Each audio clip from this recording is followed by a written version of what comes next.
आपके पति की गर्लफ्रेंड अलमारी में है? क्या बकवास कर रही हो? शिखा, क्या हुआ? कुछ नहीं, मैंने से कहा मुझे नॉर्मल पानी चाहिए। ठंडा पानी क्यों लेकर आई हो? जाओ नॉर्मल पानी लेकर आओ।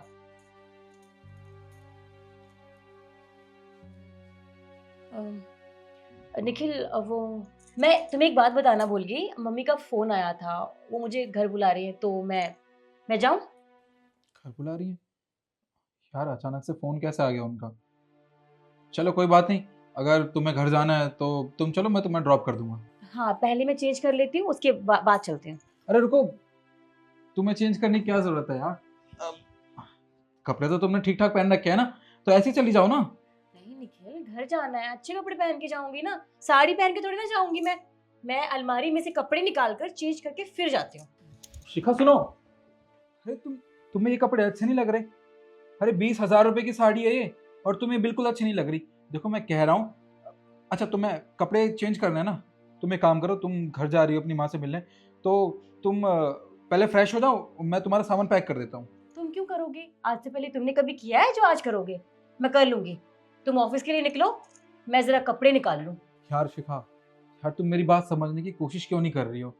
तुम इतने टाइम बाद अपनी माँ से मिलने जा रही हो, और मैं नहीं चाहता कि तुम लेट हो जाओ मिलने के लिए, इसलिए कह रहा हूँ तुम फ्रेश हो जाओ यार। मैं तुम्हारा सामान अच्छे से पैक कर दूंगा, क्या हो गया, तुम हफ्ते 10 दिन रुक के आना आराम से। निखिल, क्या हो गया तुम्हें? इतना परेशान क्यों हो रहे हो? बस मुझे कपड़े चेंज करके जाना ही है। हद करते हो। मैं कपड़े निकाल रही हूँ, चेंज कर रही हूँ, तुम रुको। शिखा, शिखा मेरी बात सुनो शिखा। कौन है ये? बाहर निकलो, उतरो जल्दी।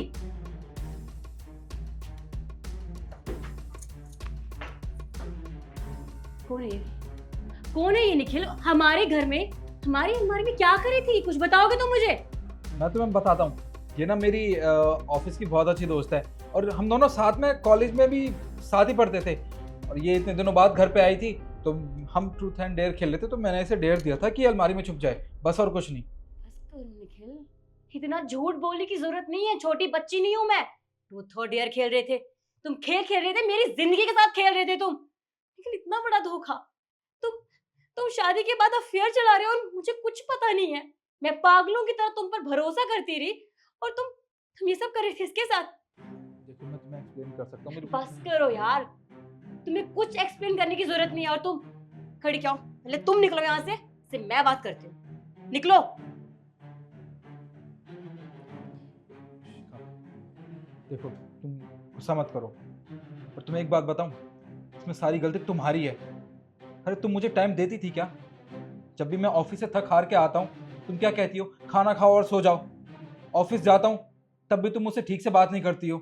अरे क्या हो गया है ऐसा? हाँ, अगर पति पत्नी में सब कुछ ठीक नहीं होगा तो पति क्या करेगा?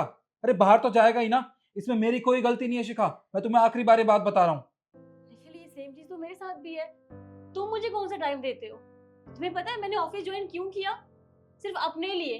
क्योंकि मैं पूरा दिन घर में अकेली पड़ी रहती थी, क्योंकि तुम तो मुझे टाइम देते नहीं थे। मैंने सोचा मैं बाहर काम करूंगी, बिजी रहूंगी, तो शायद मुझे अच्छा लगेगा। पर मुझे ये नहीं पता था कि मेरा पति ये सब करेगा मेरे पीठ पीछे। मैं ये सब हमारे लिए कर रही थी निखिल, अपने रिश्ते को बचाने के लिए कर रही थी। और तुमने मेरे भरोसे का इतना घटिया तरीके से फायदा उठाना चाहा। बस निखिल, बहुत हो गया। मैंने बहुत सोच लिया तुम्हारे लिए, बहुत कुछ कर लिया इस परिवार के लिए, लेकिन अब मुझसे और नहीं होगा। मैं ये घर छोड़ के जा रही हूँ। मुझे नहीं रहना तुम्हारे साथ, बस हो गया, अब मुझसे और नहीं होगा। शिखा देखो, मुझसे गलती होगी, मैंने माना, पर तुम ये घर छोड़ के मत जाओ। देखो बाहर लोगों को पता चलेगा तो क्या सोचेंगे वो। मैं तुमसे माफी मांगता हूँ, आज के बाद ये सब कभी नहीं होगा। देख लो खुद को, तुम्हें अब भी लोगों की पड़ी है, लेकिन अपनी बीवी की नहीं पड़ी है। बस निखिल, अब मुझे नहीं सुनना। तुम्हें अफेयर चलाने हैं, गर्लफ्रेंड्स बनानी है, बनाओ, लेकिन मेरी जिंदगी खराब मत करो प्लीज। शिखा, शिखा, शिखा मेरी बात सुनो प्लीज।